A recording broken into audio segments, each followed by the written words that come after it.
Welcome to Angie and Christie Right Now. Today, we're thrilled to welcome a guest whose imaginative storytelling has spanned television, film, and publishing. A writer, director, and actor with over 30 years of experience, our guest has worked on blockbuster films like Nutty Professor to the Clumps and a personal favorite, Blue Crush. He's also part of the beloved TV series Xena Warrior Princess, where he played a key role in bringing the Xena scrolls from the internet to the screen, which was a groundbreaking moment in entertainment history. He was part of the team that won a Golden Reel Award for ADR editing, and his award-winning screenplay Jax or Better took home Best Screenplay at Dances with Films, and he's been a key part of the festival ever since. As an author, he's brought his cinematic vision to the page with his Billy Bobble Makes a Magic Wand series and Kaya and the Morean Treasure, both published by Elephant's Bookshelf Press. And now he's back with Kaya and the Planet of the Fates, the highly anticipated sequel in the Kaya series. We can't wait to dive into this author's journey from screen to page, as well as the inspirations behind his high-stakes sci-fi adventure and what it takes to craft compelling stories across multiple mediums. We are honored to welcome R.S. Mellette to our podcast. Robert, thank you so much for coming on our show. Thank you. Oh, shucks. That was more and more. No, like I said, you did all of that. You did all of that. I can guarantee it. So we always ask, the first question that we always ask is always, so how did you know you wanted to be a writer? I suppose I didn't, like so many people in Hollywood. My degree's in acting, in theater. And, my junior year of high school, I wanted to be an astrophysicist. And actually, it's kind of a funny story. This is a true story. Years later, long past high school, I'm walking on the moon. True story. And there's this old man walking next to me, and it's very hard to walk on the moon, so I'm helping him. We both had the exact same story. We both wanted to get into astrophysics. We both wanted to, be on the deck of the Enterprise and zooming through space and all of that stuff. We both took AP chemistry in high school. He's from Australia, so it was a different thing, but still, we took advanced chemistry in high school and we both sucked at it. So we figured the only way we would get into space was through the entertainment industry. So the moon that we were walking on was on stage 26 at Universal Studios. It was the Nutty Professor 2. There's a dream sequence where they're on the moon. The old man is a guy named Dean Semler. He's a director of photography of just incredible. If you know anybody in the film industry and you say Dean Semler, they're like, oh, he's just this icon. He did all the Road Warrior movies. He did, he's just shot everything. He's the nicest guy. And it was a trip that we both had this same story about wanting to get in space. And there we were in space on the moon. On the moon. That's awesome. That's awesome. But, yeah, because I always knew what I wanted to do. I always wanted to get into science. But then to discover that I wasn't that good at it. At the same time, I was doing a play called The Boyfriend. And my dad had told me that I was as good in that play as our football star was playing football. Wow. And then at about the same time, I watched a movie called Dam Busters, which is awesome. And if you're a Star Wars fan, there is a clip on YouTube where they do a shot-for-shot, side-by-side thing of Dam Busters and the bombing at the end of the first Star Wars movie where they have to get the thing down the thing. It's based on that shot for shot. Whoa, nice. And I thought, that's kind of cool. If I can't be a scientist, I can entertain scientists and open up and get to the creativity of it. And like I decided I wanted to get into theater. And so how do you move from like North Carolina to or when do you move from North Carolina? Oh God, 1988. Okay. Yeah. Yeah, a good friend of mine who's still a good friend, went to UCLA for graduate school, and I was living in Raleigh at the time, and my roommate had just moved out in Raleigh, and this will date it. I could either pay $350 a month to live by myself in Raleigh, or room with my friend from high school and pay $350 a month to live in Los Angeles. Yeah. Yeah. So I was off to LA. Why not?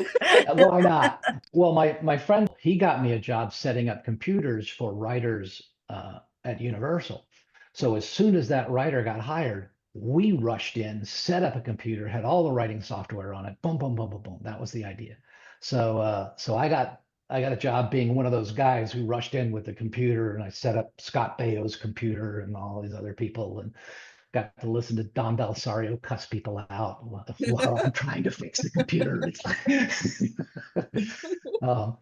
so that, that got me on the lot at Universal. And then I had written a manual about how to do the software stuff for writers' assistants. And I went into the person that managed the secretarial pool back in the day. I said, I wrote this. I need a job. Oh, good for you. and she was like, "This is great." So I temped on the lot and floated all around. For a while, I was working for Ned Knoll. He was like the senior VP of television development, I think. He was the Wow. person people pitched to. Okay. And I Wow. was temping for him. At the same time, I had these short stories that my cousin had written that I adapted for theater in Raleigh. Hilarious. And I was looking for a through line about how to put these together into one feature, because they weren't connected at all. But I needed a connection to make it a movie. And I thought, you know what it could be? It's a guy telling his kids these stories, and he's telling them because he's telling his kids How I Met Your Mother. Oh, no. Yeah. I think that's the first time I've told that story publicly. Um, I can't sue. I'm sure I told somebody, um, Ah.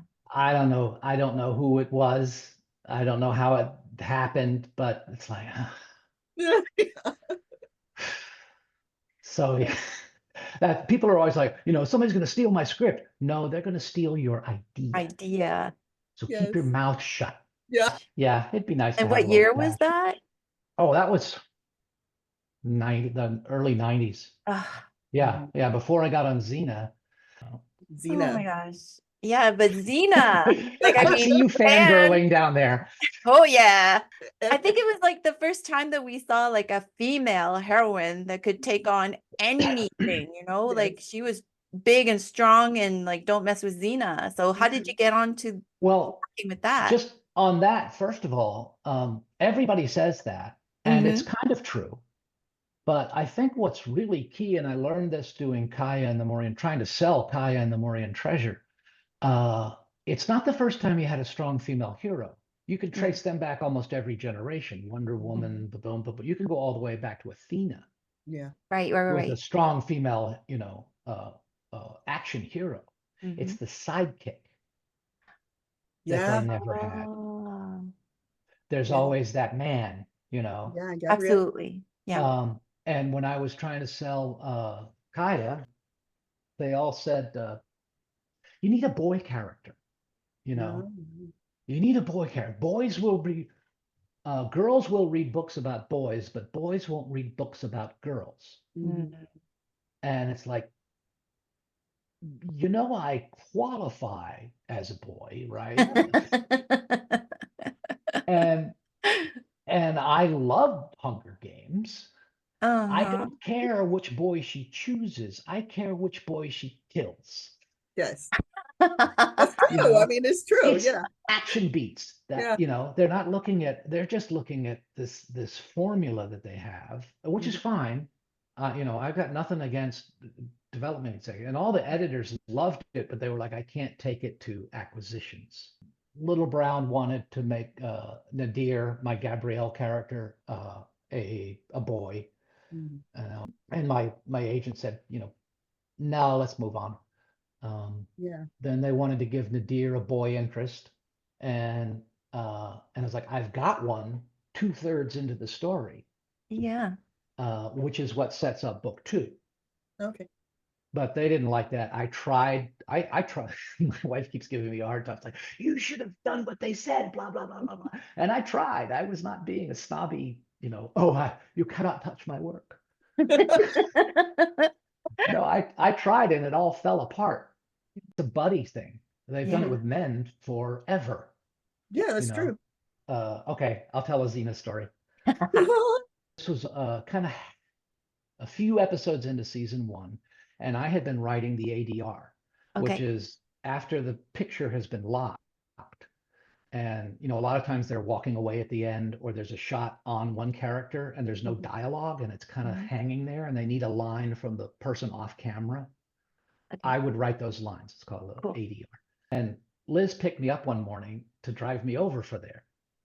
So we're in the car and she kind of explains subtext to me, which if you're a Xena fan, subtext is the unspoken relationship between Xena and Gabrielle.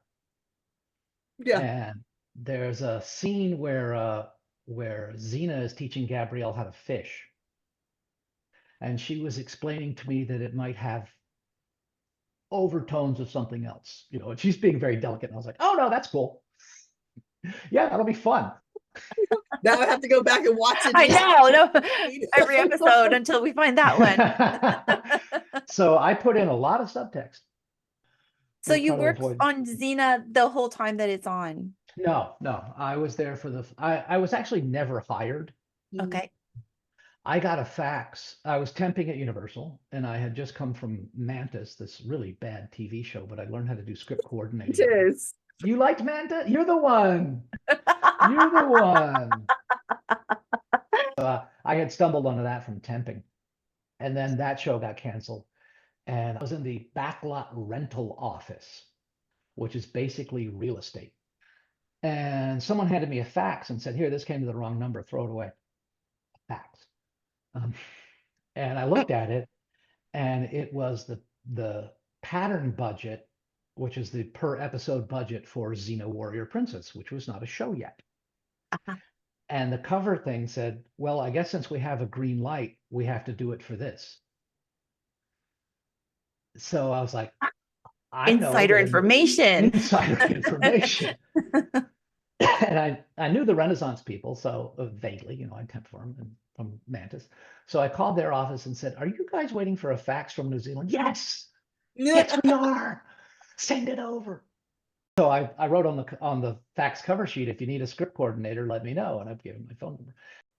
Meanwhile, they're setting up, their offices were off the lot and they were setting up the writer's offices. And it was taking forever. And Rob Tappert was getting frustrated, and he's like, because RJ had not hired anybody to set up the office. And so Rob Tappert told his assistant, just get someone in there. And his assistant was the one I had talked to on the phone. So he hired me to be a producer's assistant. So that's how I got the job. I was on for 2 seasons. Then I was writing the Xena Scrolls. So how did you get started writing your books? Yeah. That came from Xena as well. The Xena Scrolls came about because I was setting up computers for writers. Right. Somebody who worked in that department, I ran into them on the lot at Universal. Oh, what are you doing? I'm working on this show, Xena Warrior Princess. Oh, cool. I'm doing the website. Oh, right on.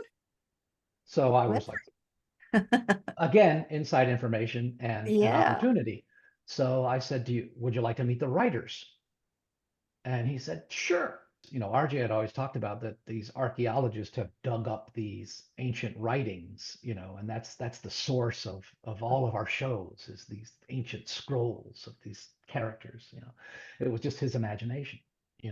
So instead of doing standard episode recaps, I did scientists arguing back and forth from emails, just republished their emails about the translation of each episode. That's fantastic. So that was each so much episode fun. was it was very much fun, and I had the scripts ahead of time. so I could work on it and blah, blah, blah. Yeah. So they did an episode based on that, and I got story credit. None of my stuff survived, but they were nice. So when I was off the show, I pitched trying to do a novel. Mm. Well, merchandising had no idea what was going on. They didn't have a contract. The guy my friend that I talked to, it had been passed on to a couple of another person who was a friend who then dropped it. Universal created an entire new media department. Wow. They had no idea. I was just delivering these to someone there. They actually had IBM wanted to promote Big Blue, their first AI kind of computer, Okay. on the Xena Scrolls website, and they wanted Oh, me to wow. write something that incorporated it. Well, I wasn't getting paid. And my original deal was, because they had no, Universal had no deal with Renaissance for new media. Mhm. So they couldn't make money off of it. And I was like, so long Oh. as you guys can't make money off of it, I'm fine not making money because I'm getting published by Universal. So the scrolls started to go away, and everything, all these attorneys got involved and Oh, blah, wow. blah, blah. And I wanted to try to do a book, but they couldn't use my characters, which were modern day, or at Okay. least I backdated it. So that made another problem with the computer thing. Mhm. Okay. So they couldn't use my characters and I couldn't use theirs. But I That's a could shame. That take, would have been such a good book series. oh, Oh, I had the, of great ideas for it because I oh wanted yeah. them wanted by both the Allies and the Axis powers and running around and, That would have been awesome. blah, blah, Mhm. blah. Thank you. But I knew the secret of Xena, and Xena's secret was the sidekick. Mm. So I took a female hero and a female sidekick and I moved them into outer space and came up with Kaya.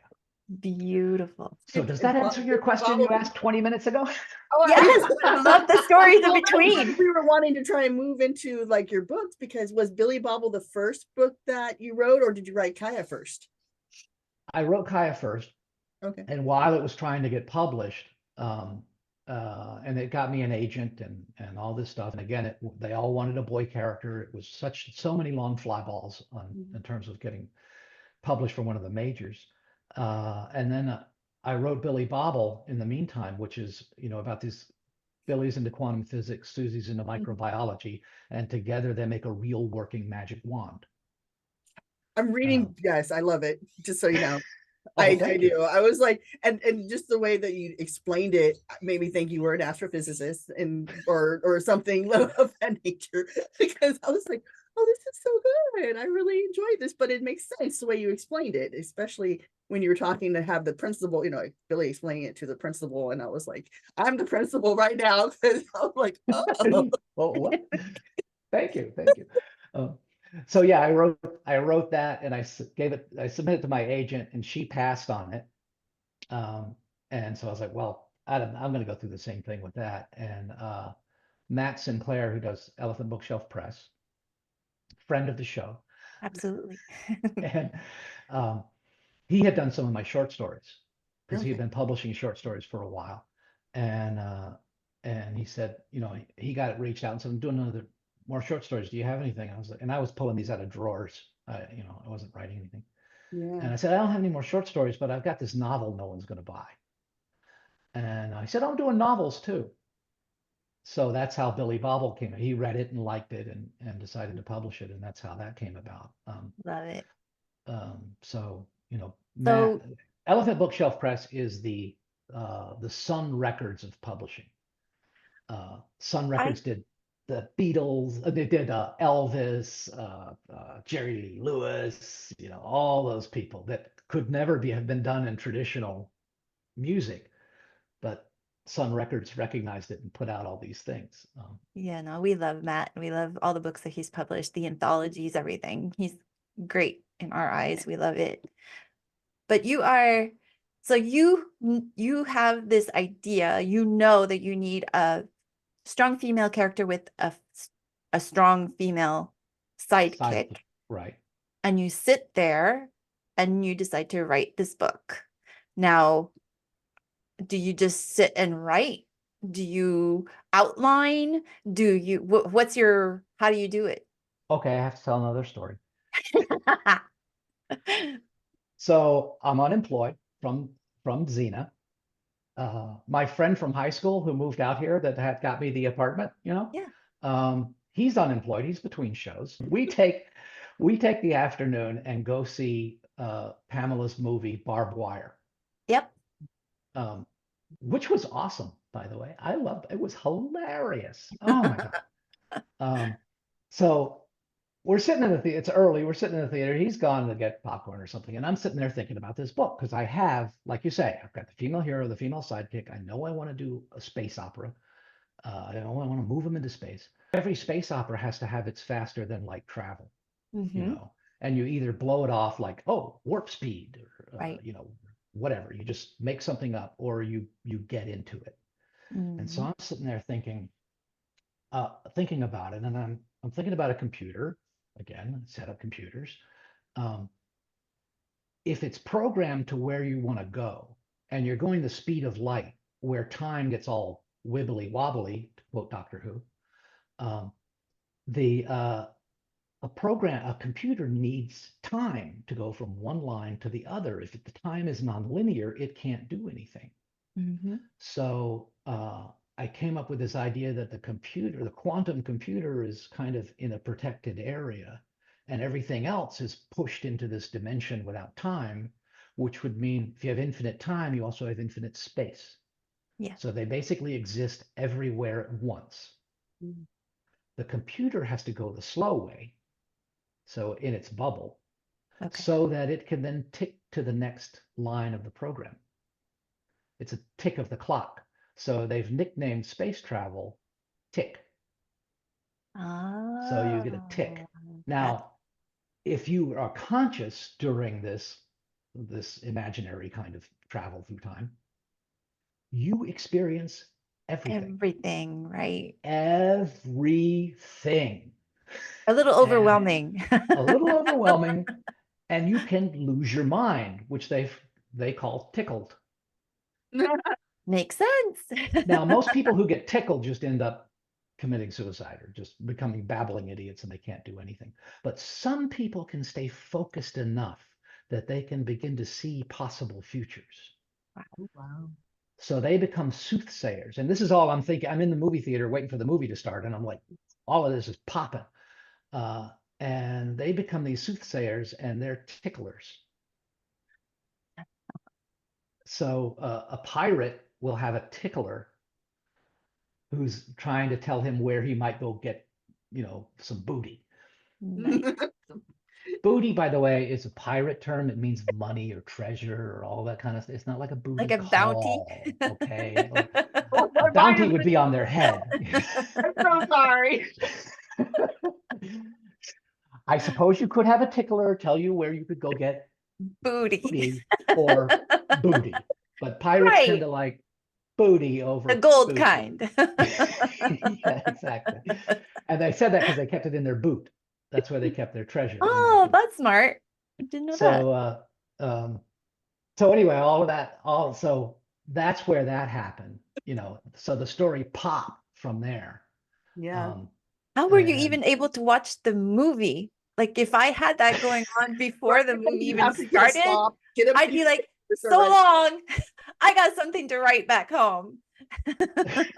I tend to, because I get these ideas so much that I just like, okay, yeah, fine, and I'll let it go. Mhm. And if it comes back, it's a good idea. Mm. So But yeah, how that long- popped, and when he came back, I told him the whole thing. And my friend is he's gotten really used to this. When I'm breaking a story, I'm just like, he just So- vomits out, and then it ends up being How I Met Your Mother. So what was the timeline? Like when did you first come up with the idea and then when did you finally finish writing it? Oh Lord, I came up with the idea. I think I wrote it as a bad TV pilot. It was horrible, or a feature, and then I cut it up into it was a feature. I cut it into TV, or the other way around. I don't remember what. But one of the things I learned from Xena are the act breaks. Mhm. Liz Friedman was really good at this, really good at this. When a commercial comes, your audience has a chance to get up and leave. Mhm. You have to hook them. You have to Yeah. make them sit through the commercial. So your hero has to be in trouble. Your guest star has to be life and death. You have to have strong act break. So when I broke that thing up into a series, I was putting in the act breaks, Nice. really strong act breaks. And then so when I finally, and that was for years, I tried to sell the movie. And everybody said, have you thought about doing it as a novel? Well, doing theater in Los Angeles, when I first came out here, I was doing theater, and you get all these screenwriters who've never set foot on stage. They've taken their film class, and they're like, I tried to sell this script as a movie, but it's not making it as a movie, so I'm going to do it as a play. Mm. And then we'll sell it as a movie. I don't care about the play. I just want to do the movie. Oh, I hated this people. Because they were the reason it didn't sell as a movie because it sucked in the first place. And if it sucks as a movie, it's really going to suck as a play. So I didn't want to be that guy. But people said, have you thought about a novel, finally I was like, yeah, okay. So I did a draft of the novel. My dad had been a struggling novelist all his life. So so I sent him my first draft and he ripped it. Thankfully, you know how it is when you send something, when you want feedback and people are like, oh, it's good. Right. Oh, I like it. Or they're like, have you thought about writing something entirely different? That's not helpful. Not helpful at all. No. No, I learned the basics. Yeah. I learned active verbs. I learned, active voice. I learned all of this stuff. And my dad was giving notes, and for a while I was kind of doing them verbatim while I learned them. And then I realized, no, that's my dad's voice. That's not Nadir's voice. She's the narrator.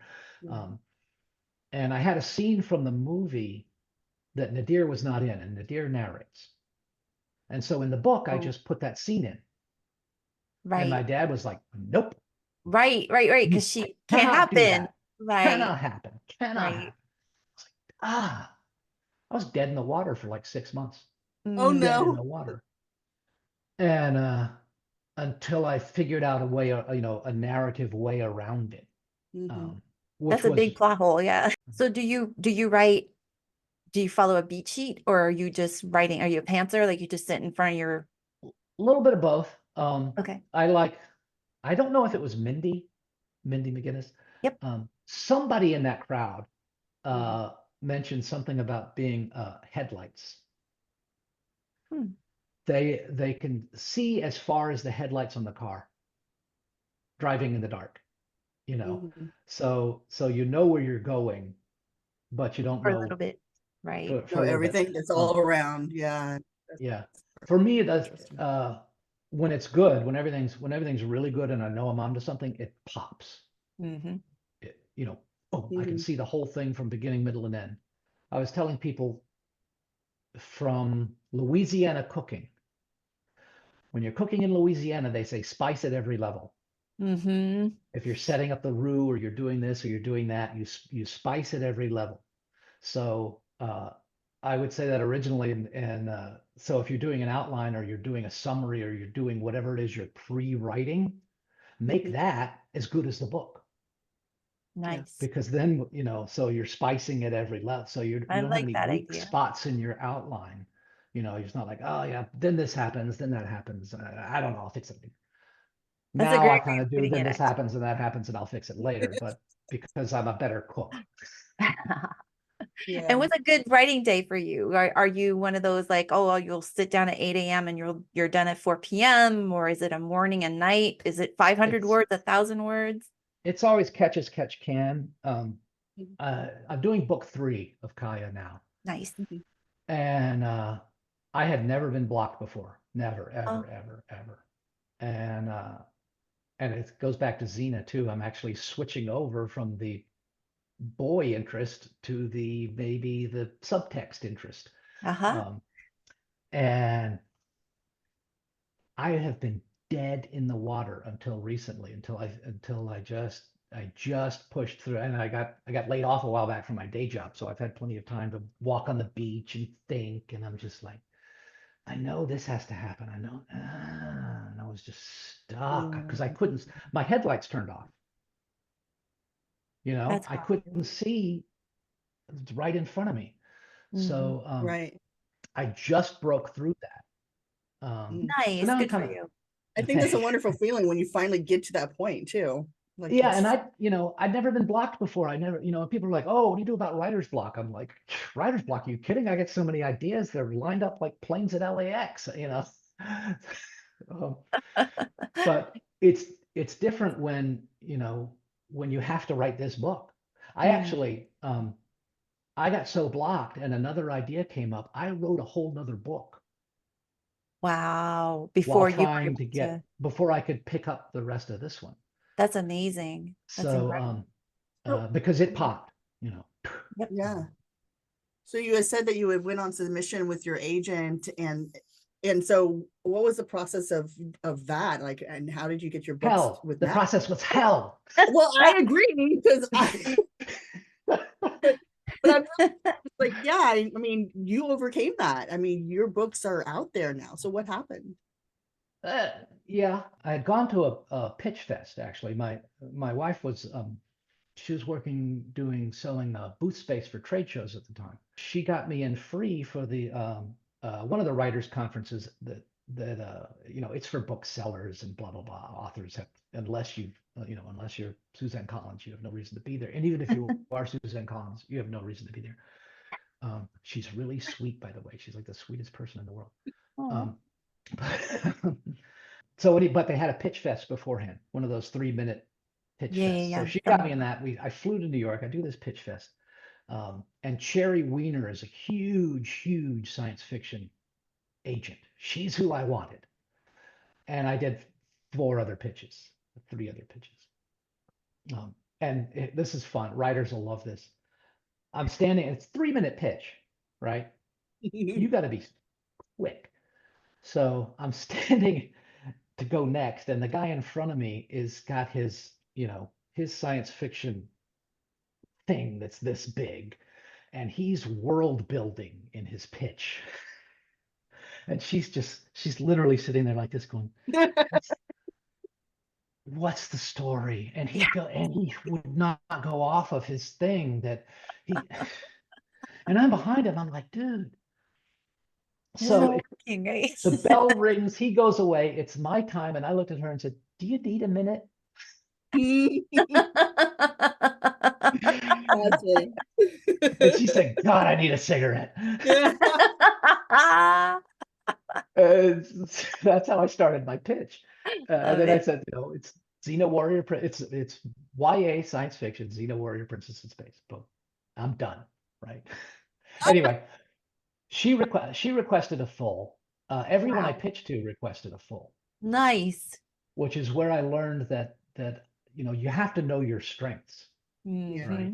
I got a theater degree. Obviously, I'm really shy and I'm hard to come out of myself. Right. Yeah, I can totally see that. Yeah, like introvert. Yeah. Yeah. So I'm better one-on-one. Mhm. I'm better face-to-face, Yeah. than on a query letter. Fast forward, 6 weeks or however long it took her to read it, she calls me. Love the book. Nice. It's not science fiction. What? She said, it's YA. I was like, no, it's science fiction. She said, and I don't represent YA. And I was like, no, it's science fiction. She said, no, you want it to be YA. Oh, That's where the market wow. is. She was doing me a favor. That's where the market is. Yeah, back Right. then, yeah, definitely. Yeah, I was taking off. So she passed. Oh, Devastated. And about an hour or so later, one of the other agents I pitched to called. The one, and it was Emmanuel Morgan, okay. who's also very sweet. And she wanted me to do some changes. I did the changes, and so I signed with her. So Very nice. that's how I got my agent. So eventually Emmanuel and I parted ways, and I got in touch with Matt, and said, and he always knew I was doing this. We were working together on Billy Bobble and Billy Bobble Book 2 right over there. And so he always knew I was trying to get this at a major one. I took everybody's changes out and gave it to Original Matt. story. And so this is mine. Nice. And Matt's, he loves it. So So now you've got book 2 coming out. When is all of that happening? that's happening now. Yay. Right now. You know, if you're watching this, you can go get Kaya and the Planet of the Fates, So the first book is Kaya and the Maureen. Morian Treasure, then Kaya and the Planet of the Planet of the Fates. Yeah. And you've got book 3 that you're writing or written. Writing. Nice. I'm about 3/4 of the way through the first draft. And I've broken through. I have outlined from Mhm. you know, from when I figured out how to break that block. I Yes. sat down and outlined it really quick, so that Nice. if I get blocked again, I can, You I know. write an outline and then set it aside and never look at it. Mhm. And then if I Perfect. get stuck, I can go, Go oh, back. where was I going? Oh yeah, okay. I like that. So long as And the headlights stay on. how many books do you figure you have in this series? I'm gonna spoiler alert, I'm going to finish book 3 so that lands. It's a Mhm. trilogy then, right? Yeah, yeah. But I am a huge Doctor Who fan, Me too. Yeah. and you'll actually you might really, there's a part of this that I know I have to get in that's kind of speaks to the current Doctor Who situation, because Kaya, you'll learn this in book 2, but it's not too bad. It's not too much of a spoiler. Kaya's comes from a species where every cell is a stem cell. Oh, wow. So if she's injured, the body immediately repairs itself. Mm. Yes, please. Also, also, each cell has a holographic memory of what's in her brain. So you could cut off this species' head, and a head would grow back and have all the same memories.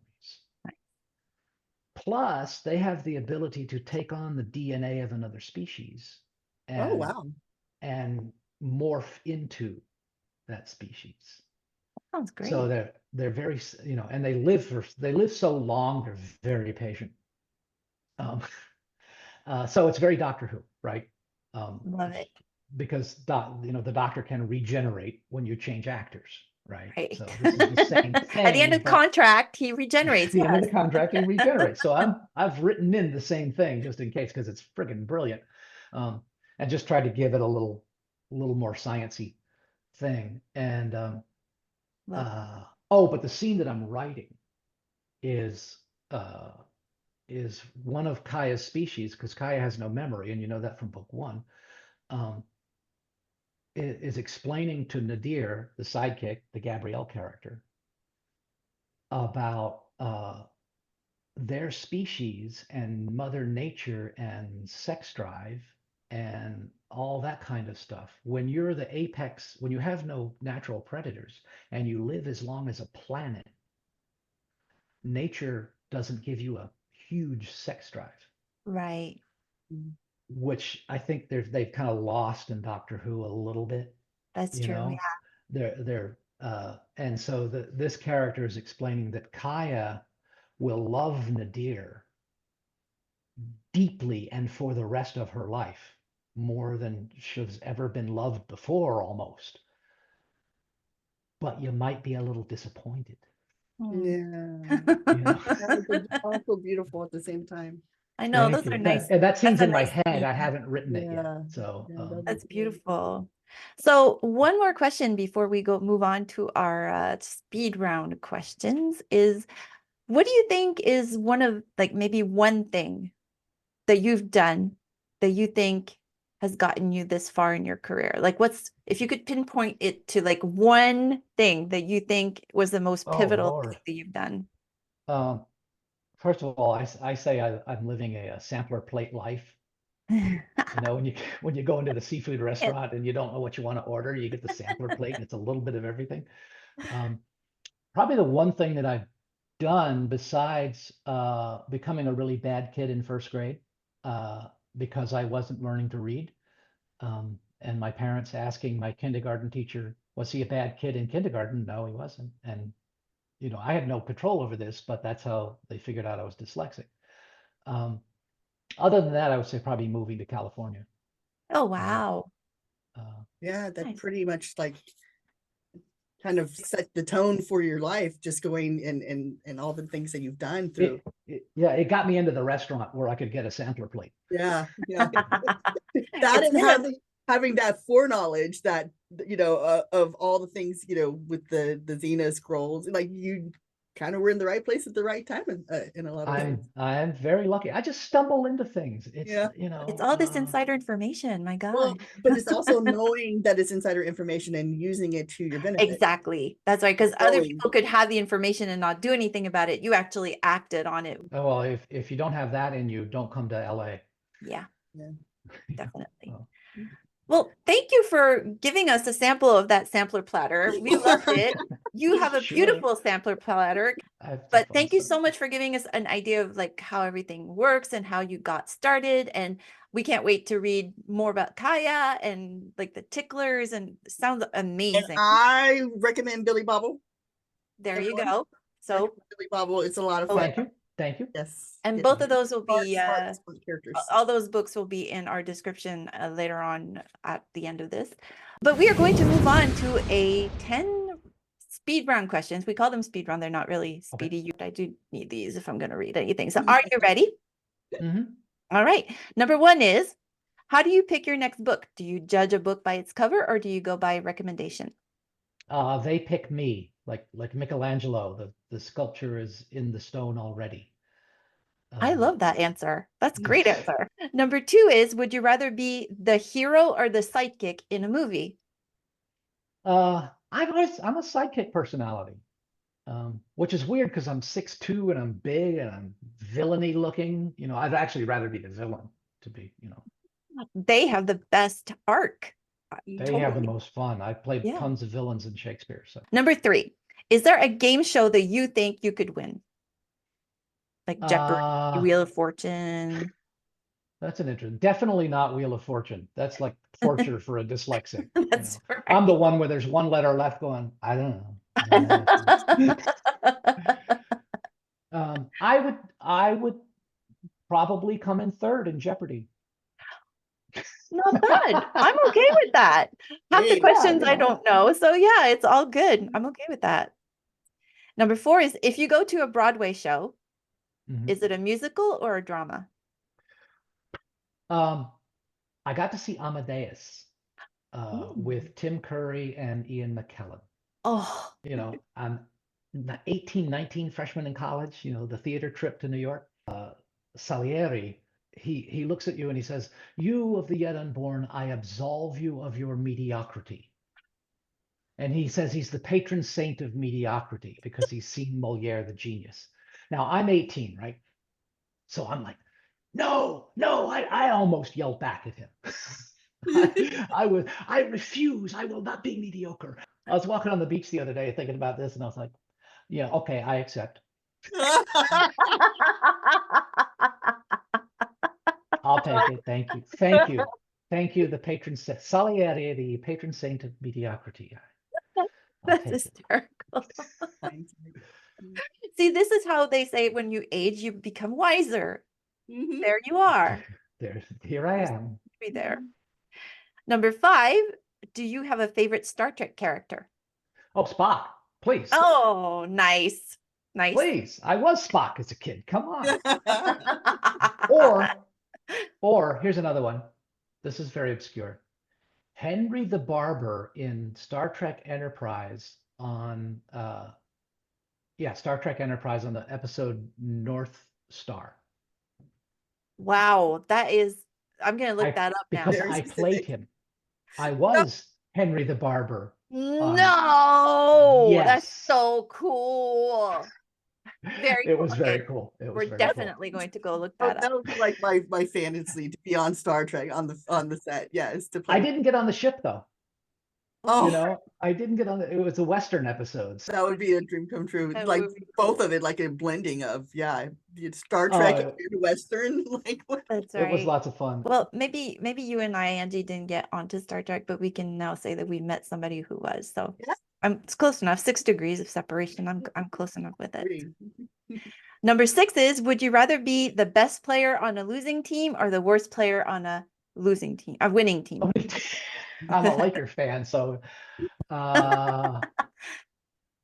that's an interesting question. Oh, I think definitely, and again, this goes back to being old and wise, probably the worst player on a winning team, because that means you're hanging out with the best of the best. Mm. And anytime, you can get close to someone who is the best they've ever been, the best there is, you're gonna learn.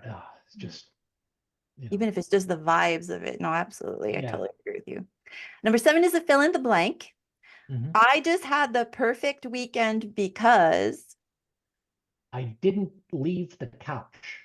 Oh, Yes. yeah. That sounds awesome. That's another you learn as you get wiser, as you get older, that doing nothing on the weekend is awesome. It's the best weekend ever. Truly is. Yeah, exactly.